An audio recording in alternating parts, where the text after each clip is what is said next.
ये आंदोलन अयोध्या जी में होगा, वहीं पे हम लोगों ने जो है वो सरजू नदी किनारे जो है भूख हड़ताल करके अपना प्राण त्याग देंगे। हम जब तक भूख हड़ताल करते रहेंगे जब तक हमें पूर्ण न्याय नहीं मिल जाएगा। हम जब आपकी आवाज पे जाते हैं अपने मांग को लेकर के, तो आप हम लोगों को न्याय दिलाने के बजाय लाठियों और डंडों से पिटवा करके इको गार्डन में भेज देते हैं। महाराज जी की सरकार में ही कहा जाता है ना, बीजेपी की सरकार में कि जो है रामराज सरकार है।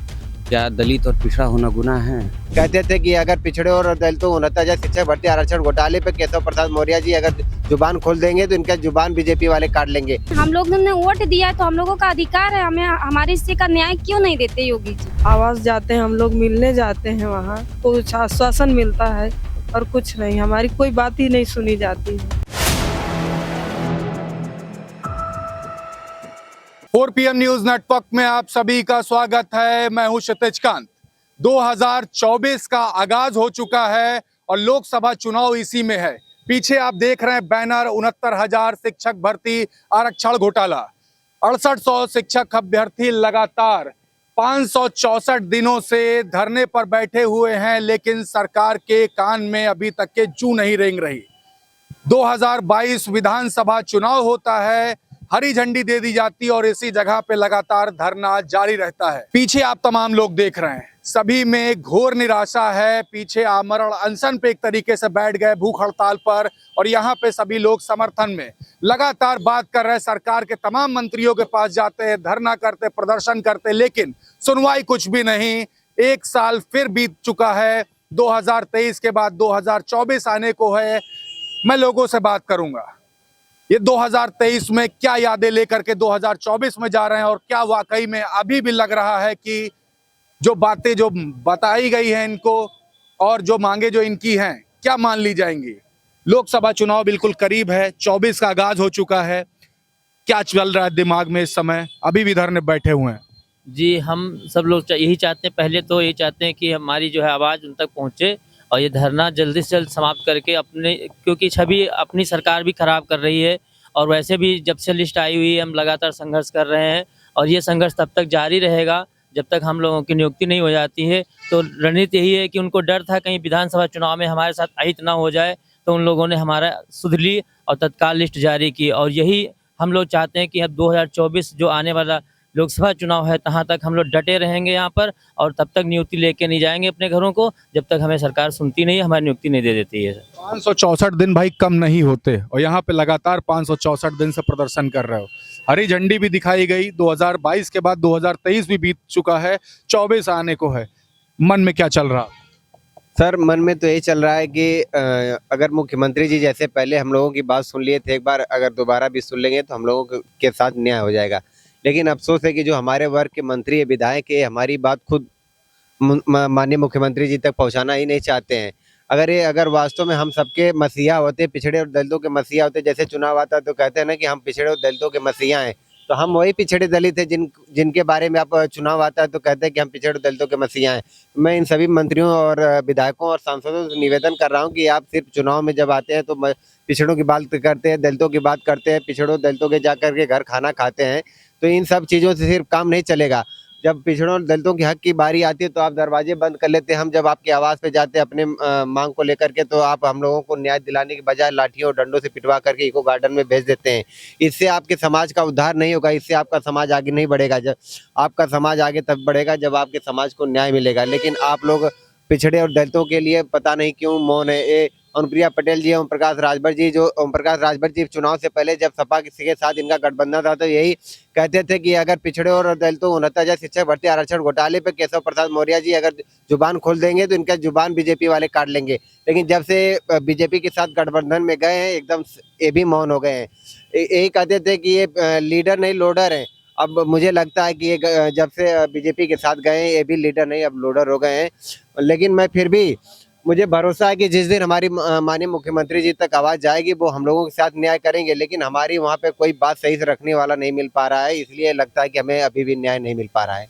वाकई लगता है मुख्यमंत्री तक की आवाज नहीं पहुंच रही। योगी जी आपकी बातें नहीं जानते, जिन्होंने हरी झंडी आप ही को दिखाई। जी, बिल्कुल ऐसा नहीं है। मुख्यमंत्री जी ने मुझे न्याय दिया था, उन्होंने 6800 की लिस्ट निकलवाई थी, लेकिन ये बेसिक के अधिकारी मुख्यमंत्री से भी ऊपर हो गए हैं।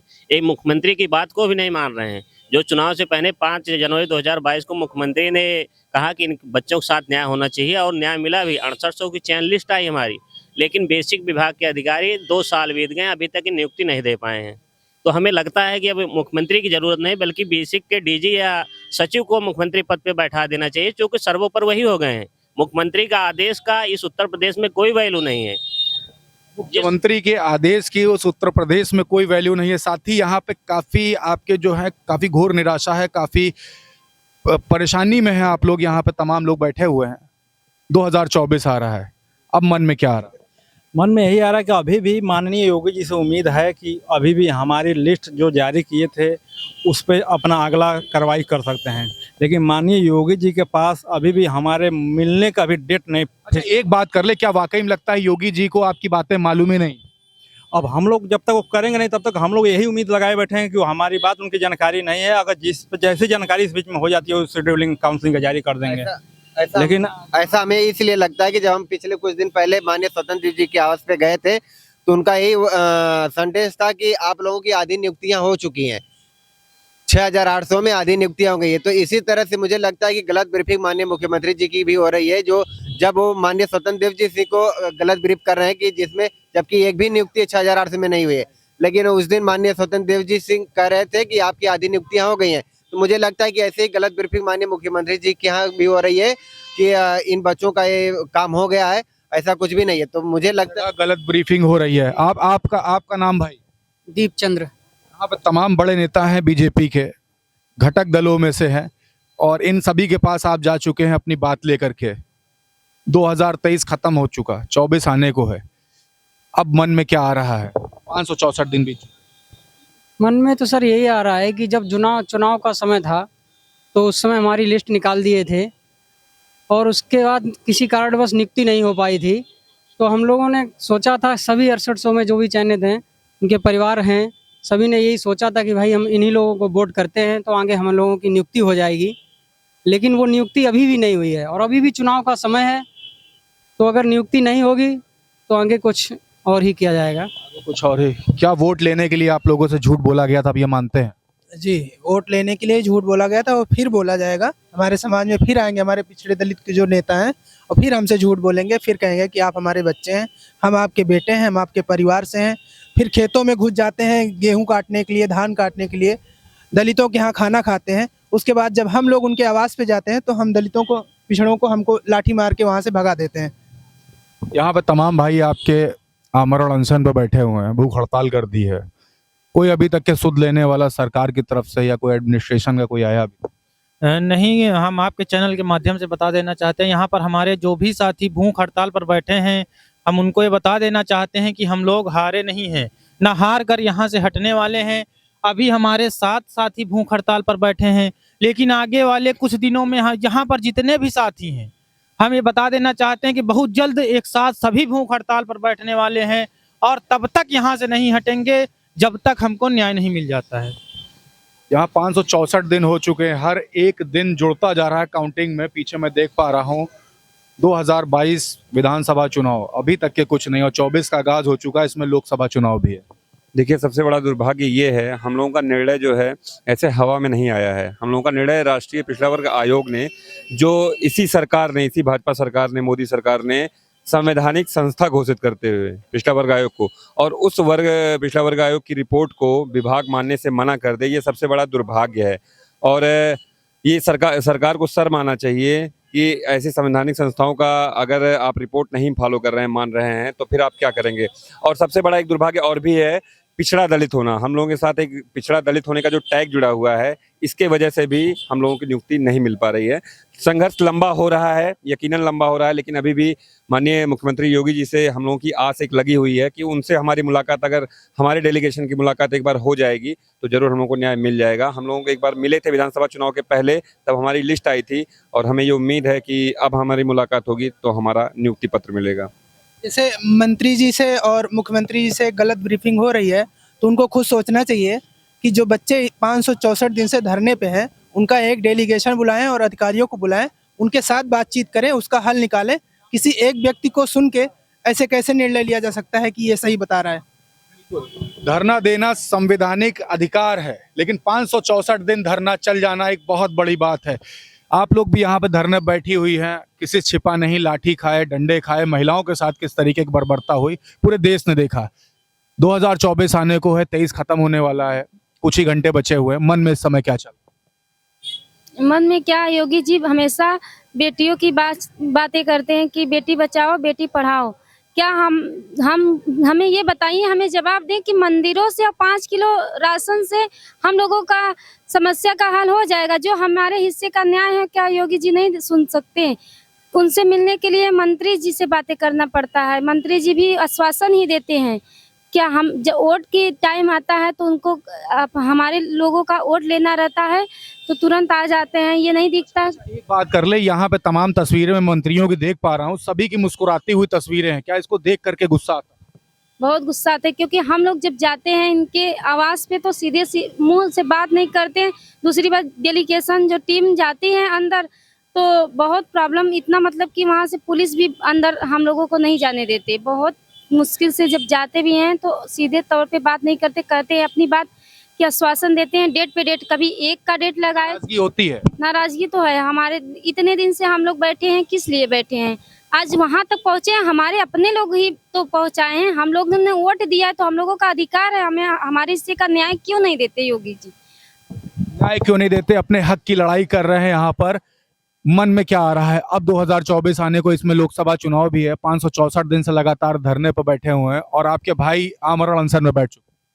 मन में तो बहुत कुछ आता है, क्या बताएं।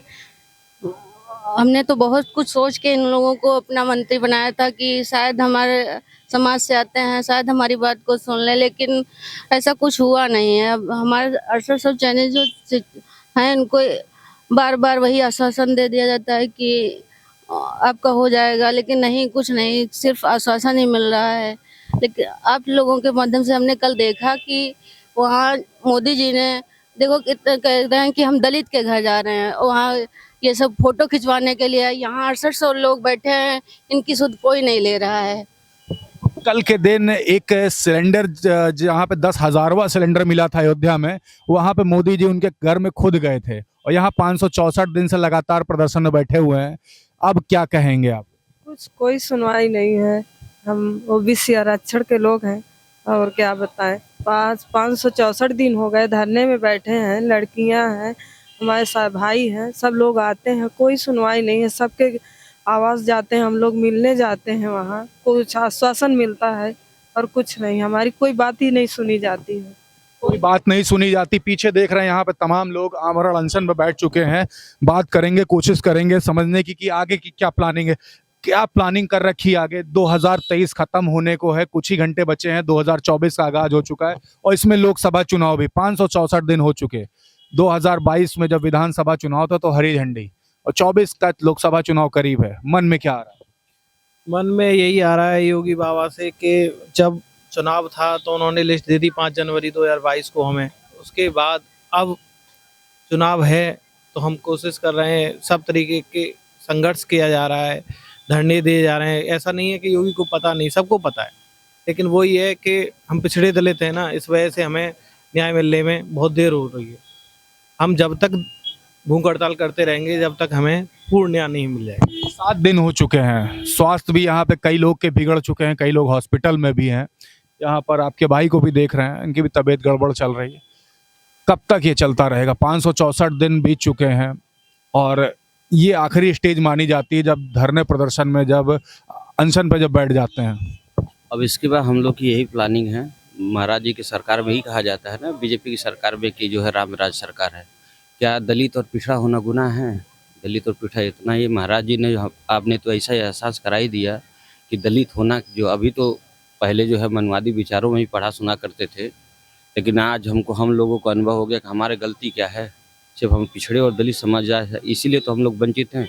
यही अभी सवर्णों के लिए जो है महज 2 या 3 घंटों में जो है उनके लिए एज रिलैक्सेशन के लिए कर दिया जाता है। हम लोग पिछले जो है 564 दिनों से बैठे हुए हैं। अब पिछले 7 दिनों से जो है भूख हड़ताल पे, उसके बावजूद भी यहाँ पर कोई आला अधिकारी ने कोई सूद लेने। अभी हमारे साथियों का 3 लोगों का जो है फिलहाल अभी हॉस्पिटल में एडमिट कराया गया, उनकी तबीयत इतनी खराब है। बस हम लोग की बस हमारा तो अब हम लोग यही रणनीति बनाए हैं, अब इसके बाद हम लोग का ही आंदोलन ये अयोध्या जी में होगा और वहीं पर अपना हम लोग प्राण त्याग देंगे, क्योंकि ये महज लड़ाई सिर्फ एक नौकरी की लड़ाई नहीं, ये पूरा समाज का जो है, पिछड़े और दलित समाज का जो है अपमान करने का उन्होंने एहसास जताया। इसलिए हम लोग सभी लोग ये अभी आंदोलन यहाँ से जो है अयोध्या लेकर के जाएंगे। कब लेकर जाएंगे आप लोग यहाँ? कुछ आश्वासन मिला हुआ है, अगर जो हमारा काम नहीं होता है तो ये आंदोलन अयोध्या जी में होगा। वहीं पे हम लोगों ने जो है वो सरजू नदी किनारे जो है भूख हड़ताल करके अपना प्राण त्याग देंगे। ये जो 22 तारीख को जो प्राण प्रतिष्ठा होनी है भगवान राम की, उससे पहले जाएंगे या उसके बाद? उन्होंने आश्वासन दिया है माननीय मंत्री जी ने, कई लोगों ने मिलवाने के माननीय मुख्यमंत्री जी से, अगर जो हमारी बात नहीं मानी जाती है तो जो आप बता रहे हैं प्राण प्रतिष्ठा वाला, तो उसी समय जा करके हम लोग अपना जो है प्राण देने के काम करेंगे, ताकि बताएंगे राम राज्य में जो है असली न्याय यही है। ये देख रहे हैं, ये सभी यहाँ पर आमरण अनशन पर बैठे हुए ये सभी लोग देख रहे हैं, तबीयत गड़बड़ हो चुकी है। महिलाओं से बात करते हैं यहाँ पे तमाम जो 6800 के शिक्षक अभ्यर्थी जो घोटाला मामला रहा है आरक्षण का, सभी से बात होती है। 2024 का आगाज हो चुका है, 2023 खत्म होने को है, कुछ ही घंटे बचे हुए हैं और 24 में लोकसभा चुनाव भी है। आपने कल की तस्वीरें देखी, सोशल मीडिया पे वायरल है। प्रधानमंत्री नरेंद्र मोदी 10,000वां सिलेंडर जिनके घर पे मिला था उनके घर गए थे, लेकिन यहाँ पर मुख्यमंत्री योगी आदित्यनाथ ने जब क्लियर ग्रीन सिग्नल दे दिया था सभी की नियुक्ति का, तो अभी तक की नियुक्ति क्यों नहीं? सबके मन में यह प्रश्न चिन्ह चल रहा है, सबके मन में यह प्रश्न चल रहा है और ये एक बहुत बड़ा प्रश्न चिन्ह है। 564 दिन बीत जाने के बाद भी अभी तक के इन सभी को नियुक्ति क्यों नहीं मिली? यही नहीं, तमाम लोग उत्तर प्रदेश के पूछ रहे जो तैयारी कर रहे हैं। देखने वाली बात होगी क्या कुछ होता है। एक भाई ने यहाँ तक कह दिया कि जिस दिन प्राण प्रतिष्ठा होगी भगवान श्री राम की, उसी दिन से सभी सरयू नदी पे बैठ जाएंगे और वहीं पर अपने प्राण त्यागेंगे। तो समझ सकते हैं क्या मजबूरियां हैं। देखने वाली बात होगी क्या कुछ होता है। तब तक ग्राउंड रिपोर्ट के लिए जुड़े रहिएगा 4 PM न्यूज नेटवर्क के साथ। मैं हूं क्षितिज कांत, कैमरा पर्सन शुभम के साथ। धन्यवाद।